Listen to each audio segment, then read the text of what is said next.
Rumi once said, "The wound is the place where the light enters you." This goes to show just how much he understood what most of us still struggle to grasp today. We associate light with purity, goodness, happiness, and freedom, while wounds are usually linked to suffering, pain, or generally something to be avoided. But here's the tricky question: can we have one without the other?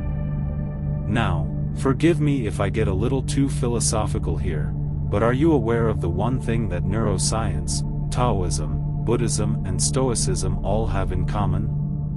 It's that these concepts and lifestyles don't see pleasure as happiness. They instead consider pleasure to be fleeting, something that makes people always crave more and never be content. According to neuroscience, pleasure is nothing but dopamine, and all people need is dopamine to feel pleasure. With more dopamine, it does not mean we've found genuine happiness, it just means we have managed to momentarily avoid and ignore pain. In the case of Buddhist teachings, Buddha states that avoidance of suffering only leads to more suffering. So, if all these esteemed figures in science and religion are saying all these things, then what exactly is real happiness? Well, if we were to follow these schools of thought, real happiness is the acceptance of pain and problems, of choosing peace over fleeting joy, and of finding that joy within our challenges. This means that we can only find happiness in the midst of accepting and solving our problems. That is, light can enter only when we're broken, or as I like to think, open to receiving it. Let's use gold-laced Japanese pottery as an example. Have you ever wondered about its peculiar design? Of course, right? Well, I'll have you know that there is quite the story behind this particular concept. In the Japanese tradition, broken pieces and cracks in pottery are honored instead of being discarded. Each crack in pottery is glued so seamlessly back into place with gold lacquer that it is hard to tell whether any part of it was ever broken in the first place. Perhaps that is the very charm of this art. Without the cracks, this too would have looked like a regular piece of pottery. In Japanese culture, this philosophy is famously known as kintsugi. What makes this practice so incredibly beautiful is that it stems from the idea of cultivating perfection from the imperfect.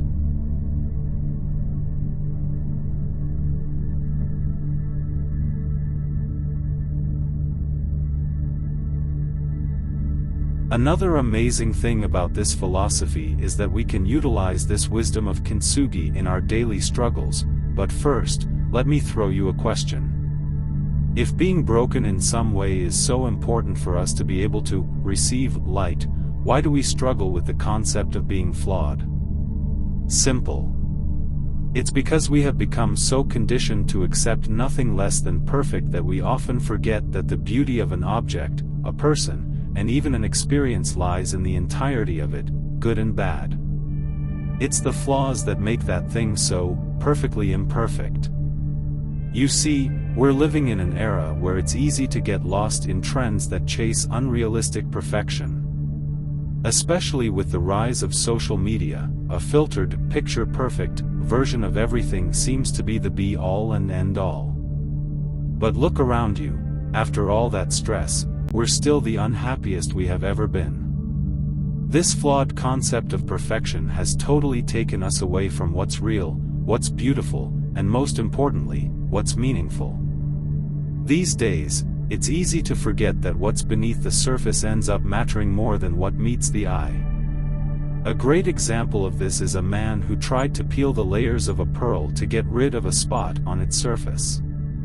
Disregarding that this imperfection is what made the pearl a rare find, this man continued to peel away layer after layer to get a perfectly spotless pearl, only for him to realize that the end result was absolutely nothing. The cracks and imperfections in people are not very different. This is why old people who have seen and stormed through the seasons of life, been broken by pain and loss, yet enriched by experience, are deemed the wisest of us all.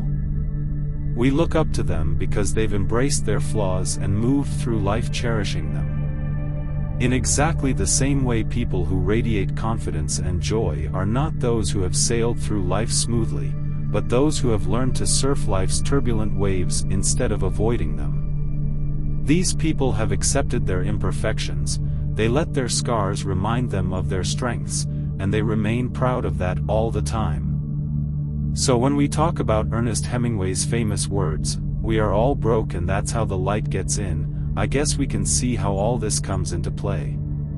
To put it simply, people, objects, and experiences obtain beauty and value from not being flawless or perfect, but from gracefully enduring time, experiencing the transient stages of life and still retaining their spark. So the next time you catch yourself judging the worth of a cut, crack, or broken piece, whether that's within yourself or in your environment, look to nature and rediscover its value. Just like we need the presence of darkness to see the glow of light, we need to understand that real growth can never happen in a place of absolute comfort. If we are willing to be vulnerable enough to open our hearts and minds to the endless possibilities there are, we might just be able to move past our broken selves and see the beauty of our flaws. And that's exactly what makes us true masterpieces, and in this lies the wisdom of life.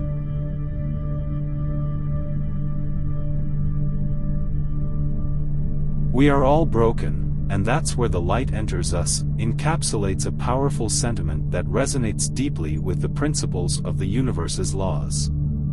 Just as the law of polarity asserts that there are dualities in all things, this phrase highlights the idea that within our perceived brokenness lies the potential for transformation and illumination. This concept aligns with the law of correspondence, which suggests that our inner state is reflected in our outer experiences. When we recognize our broken parts and address them, we initiate a process of alignment with higher frequencies. In the context of the law of vibration, the idea that everything is in motion and has a vibrational frequency, our brokenness can be seen as a temporary state of lower vibration. However, according to this law, we have the capacity to shift our vibrations through our thoughts, emotions, and actions. Embracing our broken aspects with self-compassion and a willingness to heal raises our vibrational frequency, allowing us to draw in more positive experiences and opportunities. The cracks in our being become conduits for higher energy to enter, illuminating our path towards wholeness. Moreover, the law of attraction echoes this sentiment by emphasizing that like attracts like. As we acknowledge our broken parts and work to heal them, we emanate a resonance of growth and transformation. This energy draws towards us supportive circumstances, people, and resources that aid our journey of self-discovery and healing. In this way, our brokenness becomes a gateway for the light of understanding, compassion, and self-love to permeate our lives. Just as the universe operates in perfect harmony through its laws, our brokenness serves as an invitation for the universal light to guide us towards our innate brilliance.